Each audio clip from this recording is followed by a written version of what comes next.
নমস্কার, জয় হিন্দ, জয় ভারত, জয় শ্রীরাম। মোদির ম্যাজিক শেষ হয়ে কিন্তু এবার যোগীর ম্যাজিক শুরু হয়েছে। মহারাষ্ট্রে যোগীর ম্যাজিকেই এই অভূতপূর্ব জিত হাসিল করেছে বিজেপি। এই কথা আমি বলছি না, বা আমার মতো কোনো পলিটিক্যাল অ্যানালিস্ট বলছে না, এই কথা বলছে খোদ শরদ পাওয়ার, মানে এনসিপির প্রমুখ শরদ পাওয়ার, যে মহারাষ্ট্রে বিরোধী দলনেতা হিসাবে লড়ছিল মহারাষ্ট্রের ইলেকশনে। সে ফাইনালি কাল স্টেটমেন্ট দিয়েছে।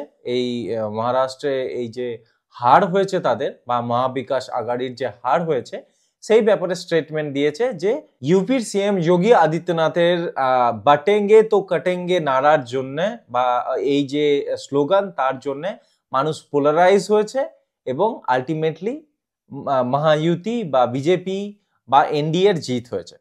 এটা কিন্তু সব থেকে বড় একটা স্টেটমেন্ট। মানে এই ইলেকশনের যদি টেক অ্যাওয়ে কিছু আছে, তো তাহলে আমার মনে হয় এই শরদ পাওয়ারের এই স্টেটমেন্টটা ভালোভাবে বুঝবো যে অ্যাকচুয়ালি জিনিসটা কি এবং কেন জিনিসটা হয়েছে।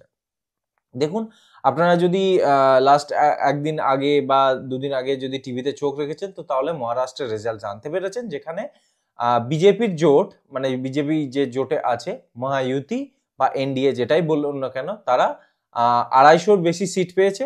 এবং যারা মহাবিকাশ আঘাড়ি বা ইন্ডিয়া অ্যালায়েন্সের যারা আছে, তারা সিট পেয়েছে, মানে কংগ্রেস, এনসিপি এবং শিবসেনা উদ্ধব ঠাকরের, তারা সিট পেয়েছে 60-এর নিচে।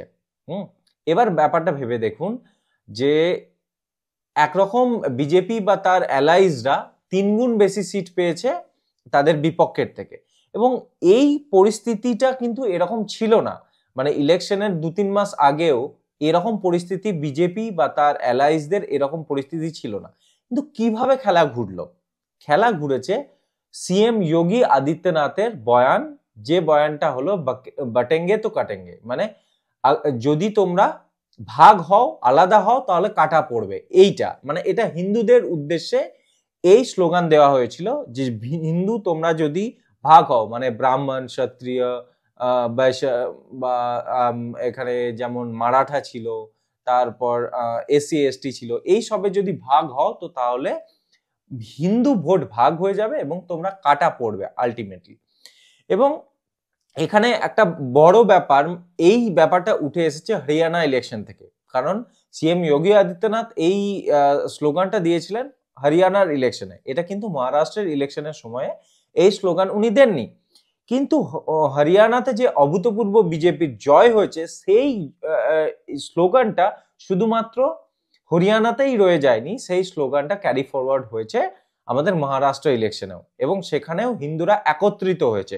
ঠিক আছে, হিন্দুরা যে বিভিন্ন জাতিতে বিভক্ত ছিল, তারা একত্রিত হয়েছে এবং তারা দেখেছে যে না, আমরা যেরকম ভাবে লোকসভা নির্বাচনে যেরকম ভাবে বিভক্ত হয়ে গেলাম, ভোট ভাগ হয়ে গেল আমাদের হিন্দুদের, এবং মুসলিম প্রাধান্যওয়ালা বা যেসব পার্টি মুসলিমদেরকে বেশি তোষামোদ করে বা তোষণ করে, সেই সব পার্টিরা জিতে গেল, যেমন কংগ্রেস হোক বা সমাজবাদী পার্টি হোক, এরা জিতে গেল, এবং সেটা হিন্দুদের জন্য কোনোভাবেই সুখকর নয়।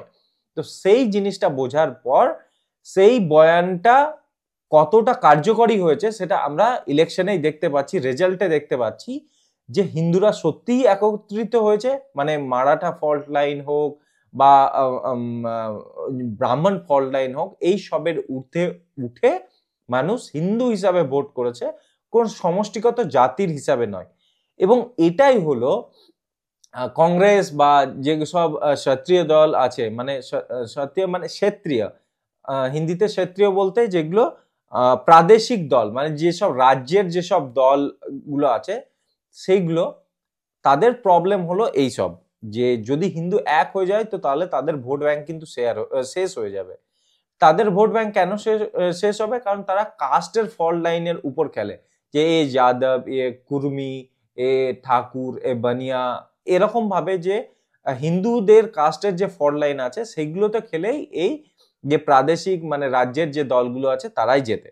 কিন্তু হিন্দু যদি এক হয়ে যায়, তো তাহলে কিন্তু তারা কোনোভাবেই জিততে পারবে না। তো তাদের জন্য এটা বড় মানে সেটব্যাক।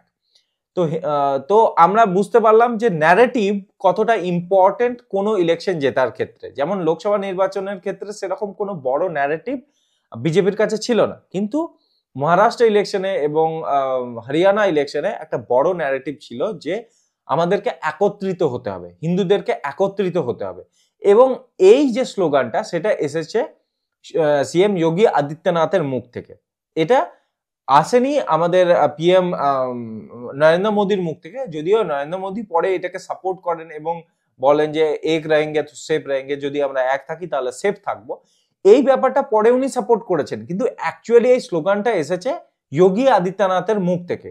এবং এটা খুব বড় ব্যাপার, কারণ আগামী উত্তরপ্রদেশে ইলেকশন আসছে 2027 সালে এবং 29 সালে আমাদের লোকসভা নির্বাচন আসছে, পরবর্তী লোকসভা নির্বাচন। এবং আমরা প্রত্যেকে মানে বিজেপির প্রত্যেক ক্যান্ডিডেট, বিজেপির প্রত্যেক কর্মী এবং বিজেপির বাকি নেতৃত্ব কতটা চায় আমি জানি না, বাট কর্মীরা অবশ্যই চায় যে আমাদের আগামী প্রধানমন্ত্রীর মুখ হোক শ্রী যোগী আদিত্যনাথ, যোগী বাবা।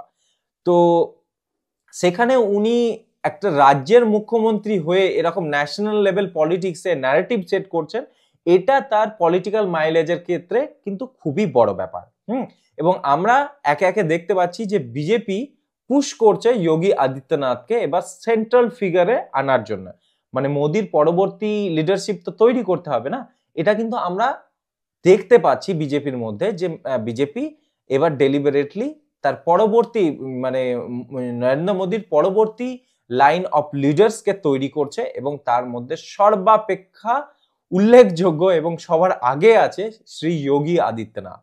এবং ওনার এই যে নাড়া মানুষকে একজোট করেছে এবং একজোট করে হিন্দু হয়ে ভোট দিয়েছে এবং এই যে অভূতপূর্ব রেজাল্ট আমরা দেখতে পাচ্ছি, এটা তার স্বীকৃতিকে কতটা প্রাধান্য দিচ্ছে বা কতটা মেন স্ট্রিমে নিয়ে আসছে এবং হিন্দু ভোটারদের কাছে তিনি কতটা একটা মানে বিশাল ফিগার, মানে হিন্দু একটা হৃদয় সম্রাট বা এরকম জননেতা হিসাবে উঠে আসছেন, সেটা কিন্তু আমরা দেখতে পাচ্ছি। এটা আমাদের এই ইলেকশনের রেজাল্টের পর শরদ পাওয়ারজির যে স্টেটমেন্ট ছিল সেখান থেকে একটা খুব বড় টেকঅ্যাওয়ে।